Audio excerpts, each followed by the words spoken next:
Assalamualaikum warahmatullahi wabarakatuh. Nama saya Dela Aureola Safitri dari kelas A Keperawatan S1 dengan NPM 222010051. Di sini saya akan menjelaskan tentang sel normal dan sel abnormal.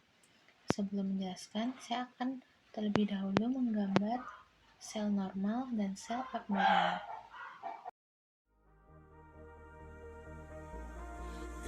If you close your eyes, trust your lies, realize it's already gone.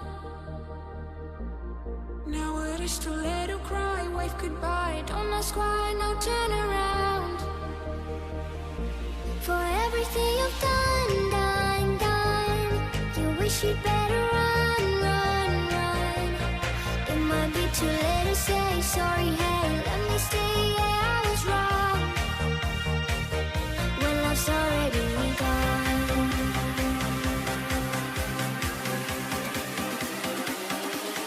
you can put your arms around what's already gone.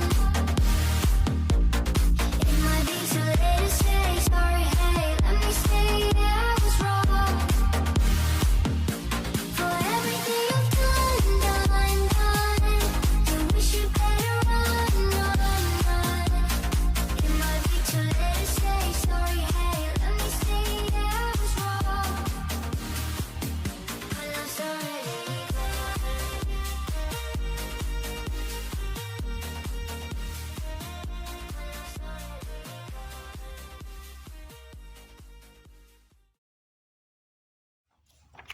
Berikut sudah jadi gambar dari sel normal dan sel abnormal.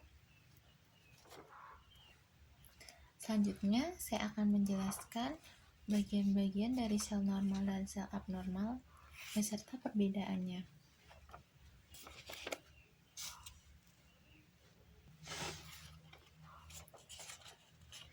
Baik, berikut adalah gambar sel normal. Di sini ada sel normal dan di sini adalah sel abnormal. Apa sih perbedaannya? Yang pertama, di sel normal dia memiliki sitoplasma yang besar, yang bagian biru-biru putih ini. Sedangkan di sel abnormal dia memiliki sitoplasma yang kecil. Ini sitoplasmanya lebih kecil daripada sitoplasma sel normal.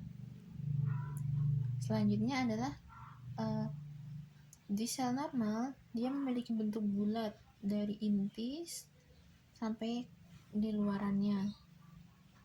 Sedangkan di sel abnormal bentuknya dia tidak beraturan.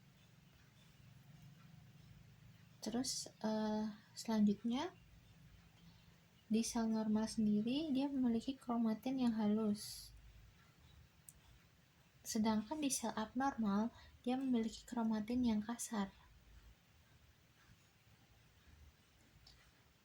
Selanjutnya di sel normal dia hanya memiliki satu nukleus atau nukleus tunggal.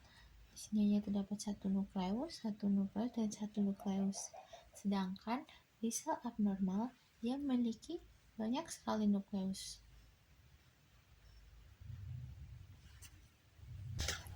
Lalu ada perbedaan lagi antara sel normal dan sel abnormal adalah untuk perbedaan selanjutnya, untuk di sel normal dia akan berhenti tumbuh atau berhenti bereproduksi ketika selnya sudah cukup, seperti misalnya jika sel-sel sedang diproduksi untuk memperbaiki luka di kulit, maka sel-sel baru tidak akan diproduksi ketika ada cukup sel untuk mengisi kerusakan, atau saat proses perbaikan luka selesai, maka sel-sel baru tidak akan diproduksi lagi atau berhenti. Sedangkan untuk di sel abnormal sendiri, dia tidak berhenti tumbuh meskipun sudah ada cukup sel. Pertumbuhan dari sel abnormal ini terus-menerus dan akan menghasilkan kelompok sel kanker. Yang selanjutnya adalah perbedaan nutrisi. Di sel normal, dia membutuhkan nutrisi untuk hidup. Sedangkan di sel abnormal, dia membutuhkan nutrisi, dia membutuhkan lebih banyak nutrisi untuk menghidupi semua jaringan baru yang dibentuknya. Jadi, di sini sel abnormal itu lebih rakus daripada sel normal. Selanjutnya pada aspek hidup, di sel normal dia akan berkembang dengan sewajarnya dan tumbuh sewajarnya. Sedangkan di sel abnormal, dia akan berkembang lebih cepat daripada semestinya. Maka dari itu, biasanya sel abnormal akan lebih besar daripada sel normal. Selanjutnya adalah aspek regenerasi, yaitu pada sel normal, saat dia memproduksi sel baru, dia tidak akan merubah sifat sel baru tersebut. Sedangkan pada sel abnormal, jika dia tumbuh, dia akan mengubah sifatnya seperti nanti bentuknya berbeda atau bentuknya tidak beraturan. Setelah itu tumbuhnya tidak terkendali seperti itu, maka akan muncul seperti benjolan. Karena sel abnormal berubah dari sifat sel aslinya.